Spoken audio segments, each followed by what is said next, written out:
ஓம் முருகா போற்றி போற்றி. என் அன்பு குழந்தையே, இந்த அறுவடை முருகன் வாக்கு தப்பாகாது தங்கமே. நாளை திடீர் திருப்பம் கிடைக்கப் போகிறது.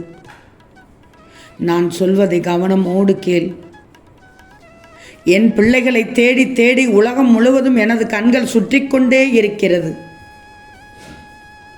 அறுவடை முருகன் சொல்வது உண்மையான உண்மை. இந்த முருகன் வாக்கு எப்போதுமே பொய்யாகாது.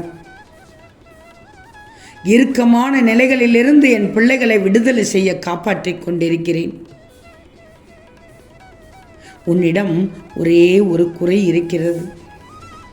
அது கடந்த காலத்தில் நீ செய்த உதவிகளை அவர்கள் மறந்துவிட்டதாக மனம் வெதும்பி பேசிக் கொண்டிருக்கிறாய். ஏன் நினைத்து கொண்டிருக்கிறாய்? அதுதான் அந்த குறை. அந்த காலத்தில் இந்த உதவியை செய்ய வேண்டிய கட்டாயத்தில் இருந்தாய் நீ. அதனுடைய அவசியத்திலும் இருந்தாய் நீ. இதை நினைத்து இப்போது புலம்புவதால் உனது புண்ணிய பலன்கள் அழிந்துவிடும் தங்கமே. உன்னை சார்ந்தவர்கள் உன்னை புறக்கணிக்கும் போகுது இந்த உலகத்தை விட்டே போய்விடலாமா என்று கூட நினைக்கிறாய். தவறு தங்கமே, தவறு. முடிவை தவறாக எடுக்கக்கூடாது. நீ எதுவரை இந்த பூமியில் இருக்க வேண்டும் என்று தீர்மானம் செய்வது விதி ஒன்றுதான். இந்த முருகனின் விருப்பத்திற்கு மாறாக இத்தகைய எண்ணங்கள் உனது மனதிற்குள் நுழையும் போது எழுந்து நிற்கணும். கஷ்டங்களை எதிர்த்து நிற்கணும். தைரியமாக பொங்கி எழணும். இன்னும் வாழ்க்கையில் அதற்கு மேல் கஷ்டங்களை அனுபவிக்க வேண்டி உள்ளது. இது இயற்கையின் விதி தங்கமே. கஷ்டத்தை அதிகமாக நீ சந்திக்கும் போது இன்பம் கிடைக்கும். கஷ்டத்தை சிறிது சிறிதாக குறைந்த அளவு நீ அனுபவிக்கும் போது இன்பம் நிறைய நிறைய கிடைக்கும். எதையும் நினைத்து கலங்காதே. இந்த முருகன் சொல்வதை கேள்.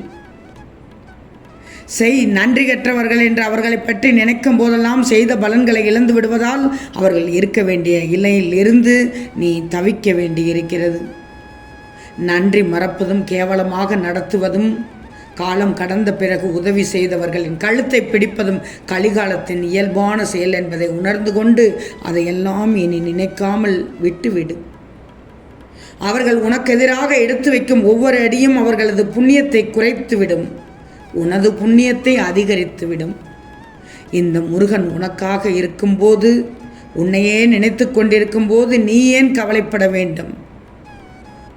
முருகா என்று சொல். என் நாமத்தை கூறு. முருகா முருகா என்று அழைக்கும் போது உனது அழைப்புக்கு உடனடியாக வந்து பதில் தருவேன். உனக்கான பதிலாக இருக்கும். நீ கஷ்டப்படுவதை பார்த்து சிலருக்கு மிகவும் பிடிக்கும். ஏன்னா சிலருக்கு எப்போதும் நீ கஷ்டப்பட்டு கொண்டே இருக்க வேண்டும் என்று உனக்கு கேடு நினைப்பவரிடம் போய் நீ உன் கவலைகளுக்கு ஆறுதல் தேடிக்கொண்டிருக்கிறாய். யாரால் உனக்கு கவலைகள் சூழ்ந்து கொண்டுள்ளதோ அது தெரியாமல் அவர்களிடமே போய் விடை கேட்கிறாய். அப்பேற்பட்டவர்களா உனக்கு முன்பாக உதடுகளில் வருத்தம் தெரிவித்து மனதில் படும் துயரங்களை கண்டு மகிழ்கிறார்கள். உன்னை எப்படி குழம்பச் செய்து அதை அதிகப்படுத்தலாம் என்று யோசிக்கிறார்கள். உன்மேல் உண்மையான அன்பும் அக்கறையும் கொண்டவர்கள் யார் என்பதை புரிஞ்சுக்கோ. இன்னும் அப்பாவித்தனமாக இருக்காதே, வெகுளித்தனமாக இருக்காதே, பார்த்ததெல்லாம் வெளுத்ததாக நினைக்காதே. உன்னை சுற்றியுள்ளவர்கள் யார் நல்லவர் என்று நினைத்து அதே நேரத்தில் எல்லோரையும் சந்தேகப்பட்டு விடக்கூடாது. அன்பை புரிந்து கொள்ளும் நேரம் சூழ்நிலை நிச்சயமாக வரும். ஆனால் ஒரு சில நேரத்திலோ விரக்தி அடைந்து விடுகிறாய். பயமில்லாமல் உன் இலக்குகளை நோக்கி சென்று கொண்டே இரு. யாரையும் இந்த நேரத்தில் கடினமான வார்த்தைகளாக பேசிவிடக்கூடாது. இகழ்ந்து பேசிடக்கூடாது. எவரையும் துச்சமாக கருதக்கூடாது. நம்பிக்கையானவராக அவர்களுக்கு இருந்தும் உன்னை காயப்படுத்தியதற்கான உண்டான தீவினை அவர்களை போய் சேர்ந்துவிடும். நீ நிம்மதியோடு வாழ்வாய். இந்த முருகனின் பிள்ளை நிம்மதியோடு தான் வாழ்வார்கள். வாழச் செய்வேன். சந்தோஷத்தோடு வாழ்வாய். இந்த முருகன் சந்தோஷத்தோடு வாழச் செய்வேன். அதற்கு நான் தானே பொறுப்பு. உனக்கு எல்லா சூழல்களிலும் நான் உன் முன்னேயும் பின்னேயும் பக்கவாட்டிலும் வந்து கொண்டே இருப்பேன்.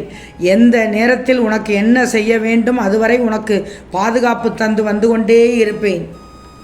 இந்த முருகனின் வார்த்தைகள் மீது நம்பிக்கை வைக்கிறாய் தானே? நம்பிக்கை வைத்தால் நான் சொல்வது எல்லாம் உனக்கு புரியும், புரிந்து நடப்பாய்.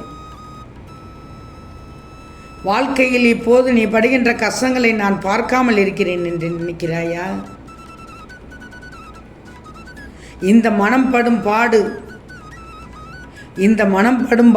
உன் மனம் இப்படி செய்து கொண்டிருக்க போதிலும் மற்றவர்களுக்காக நீ என்ன செய்ய வேண்டும் என்று யோசித்து கொண்டிருக்கிறாய். அங்கேதான் நீ நிற்கிறாய்.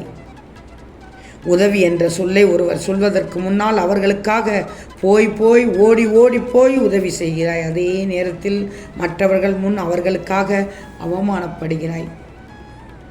வெற்றிக்கு நடுவில் இடையூறாக உன் வாழ்க்கையில் இந்த சிறிய சறுக்கல்கள் தோன்றிவிடுகிறது. அது உன் மன வலிமையை சோதிப்பதற்காக நடத்தப்படுகிறது என்றும் நான் பலமுறை சொல்லிவிட்டேன். கஷ்டத்தையும் பிரச்சனையும் கொடுக்கிறது என்கிறாய். நீ நடுவில் நிற்கதியாக நிற்பதை போன்று உணர்ந்து கொண்டிருக்கிறாய். இல்லை, உன் கண்முன்னே உன் முருகன் இருக்கிறேன். சுற்றியும் உன் முருகன் தான் இருக்கிறேன். அறுபடை முருகன் இருக்கிறேன். உன் மனதில் ஏற்படும் நடுக்கத்தை விட்டுவிடு, பயத்தை ஒழித்துவிடு. ஏன், இந்த அறுபடை முருகனை நினைத்தாலே போதும், உன் வாழ்க்கையை பற்றிய பயமே போய்விடும். வாழ்க்கையில் உன்னை சுற்றி அதிகமான மனிதர்கள் இருந்து கொண்டுதான் இருக்கிறார்கள். இப்படிப்பட்ட மனிதர்கள் கிடைப்பது கஷ்டம்தான். ஆனாலும் அந்த சுற்றியுள்ள மனிதர்களில் யாரோ ஒருவர் கெடுதல் பண்ணுகிறார்கள். அதை மட்டும் நீ நல்லா தெரிஞ்சுக்கோ. உன்னிடம் பேசி உன்னிடம் இருந்த அனைத்தையும் கறந்து விடுவார்கள். மேலோங்கு பார்வையில் மட்டும் அவர்களை பார்த்துவிட்டு உள்நின்று அனைத்தையும் ஒப்பித்து கொண்டு இருக்காதே. ஏன்னா வானளவில் உள்ள ஆழம்தான் இந்த உலகம். அதில் மேகங்கள் போல்தான் உன் வாழ்க்கையும். அதில் வாழ்க்கையை நெறிகளுடன் கூடிய வாழ்க்கையாய் பார்த்து வாழ்பவர்கள் மிக மிக குறைவு. இந்த முருகனின் பிள்ளைகளுக்கு முதலில் நான் சொல்வது நேர்மறையான எண்ணம் தான். நேர்மையாக இருக்கணும். அதே நேரத்தில் நேர்மறையான பேச்சுத்தான் இருக்கணும். என் மேல் நம்பிக்கை வைக்கிறதானே? இந்த அறுபடை முருகன் மேல் நம்பிக்கை வைத்தால் உனக்கு நாளை நிச்சயமாக திடீர் திருப்பம் கிடைக்கும். நல்ல செய்தி உன் செவிக்கு வந்து சேரும். செல்லமே, இன்று இரவு தூங்கும் முன் நான் சொல்வதை, அறுபடை முருகன் சொல்வதை கேள். 6 முறை சொல்லிவிட்டு தூங்கு. நிச்சயமாக நாளை திடீர் திருப்பம் கிடைக்கும். எதிர்பாராத மகிழ்ச்சி கிடைக்கும். உன் விருப்பம் நிறைவேறும். நீ மனதில் நினைத்த காரியம் நடக்கும். உன் வேண்டுதலும் பலிக்கும். உன் பிரார்த்தனை நிறைவேறிவிடும். முருகன் சொல்வது பொய்யாகாது.